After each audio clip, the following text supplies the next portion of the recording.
Very interesting story of how to be careful of mankind. Living waters of fire, proudly in the heart of town.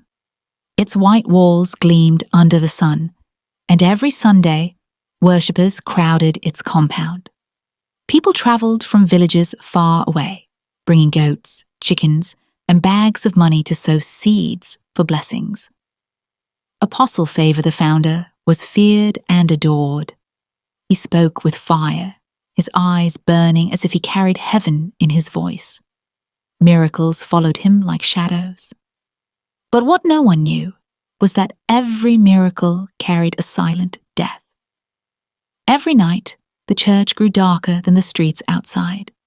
Candles flickered inside hidden rooms, drums echoed like war chants, and strange smoke curled from under the altar. Those who lived nearby whispered that sometimes they heard children crying, women screaming, or voices chanting names they could not understand. Among the young ushers, Chuka, a 22-year-old with sharp eyes and a curious spirit. He loved God, but something about Apostle Madhu unsettled him. One evening, as he swept the main hall, Chuka noticed the apostle slip behind a curtain near the pulpit. Curiosity burned. When the church emptied, he searched and found a locked iron door behind the altar. A faint smell of blood leaked from it. His hands shook as he pressed his ear against the door. He heard whispers.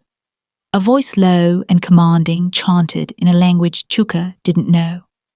The hairs on his skin rose. He swore he heard the sound of something dripping, like blood into water. Fear drove him back, but curiosity chained him. One midnight, Chuka returned. This time the door was slightly open. He slipped inside. The air was heavy, thick with smoke. His eyes adjusted to the dim glow of oil lamps. What he saw nearly stopped his heart. Along the walls stood shelves of jars, hundreds of them. Some contained dark liquid, others strands of hair, fingernails, and even teeth. At the center was a giant clay pot, covered in red cloth, its sides wet with blood. He stepped closer and froze. On the pot's surface, names were etched. His hands trembled as he traced one, his mother's name. Beneath it, more names of church members, people who had died suddenly or fallen sick without reason. Chuka's chest tightened. These were not miracles. They were trades, blood for power. Before he could run, the iron door creaked. Apostle Madhu entered with his inner circle. 6 elders dressed in crimson robes. Chuka ducked behind the shelves, watching in horror.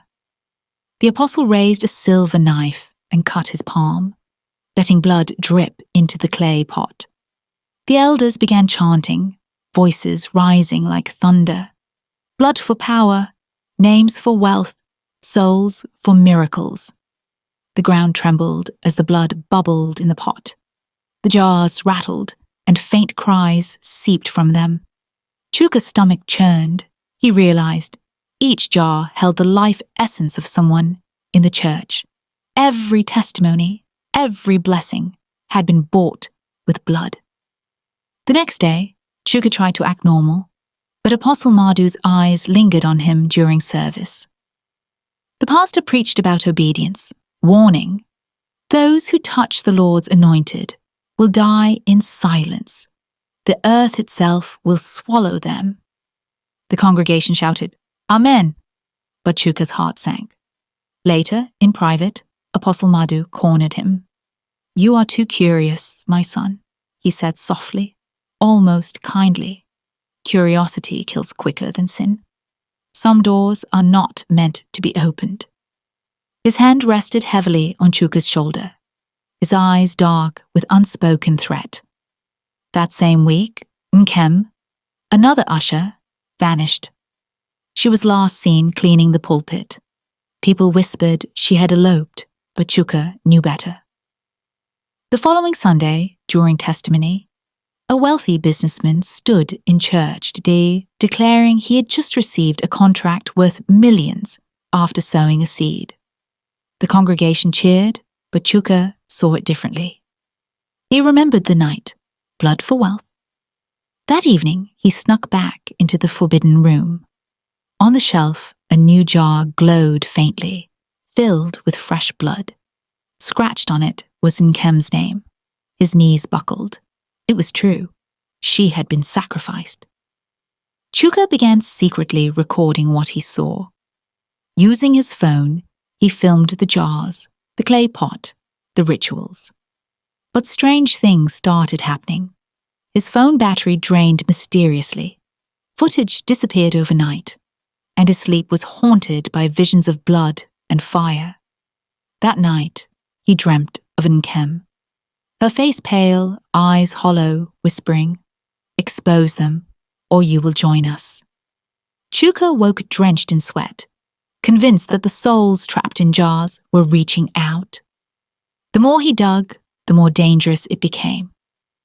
A special vigil was announced. Apostle Madhu promised it would be a night of great deliverance. The church was full, drums pounding, worship loud. But at midnight, the tone shifted. The lights dimmed, and the apostle's voice thundered. "Tonight, a greater power descends." Chuka slipped behind the altar again, filming. What he saw was worse than before.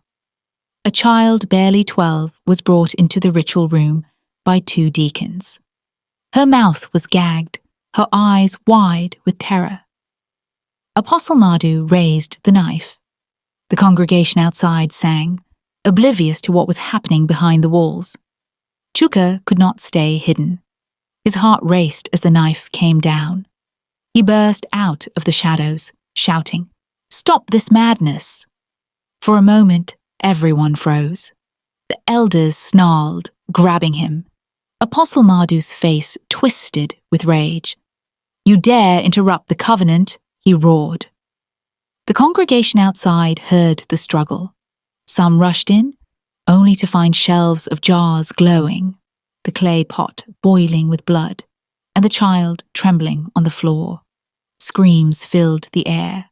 Mothers recognized names on the jars, names of their own lost children and relatives. Chaos erupted. The truth could not be hidden anymore. People stormed the altar, smashing jars. Blood poured out, filling the room with cries of the dead. Apostle Madhu screamed, his power unraveling as the covenant broke. The ground shook violently, flames erupted, consuming the forbidden room. In the confusion, Chuka carried the child out. Behind them, the once holy church collapsed in fire and blood. Some swore they saw shadows rising into the night, freed souls escaping at last. Apostle Madhu was never found. Some say he burned. Others whisper he still roams, searching for blood to rebuild his covenant.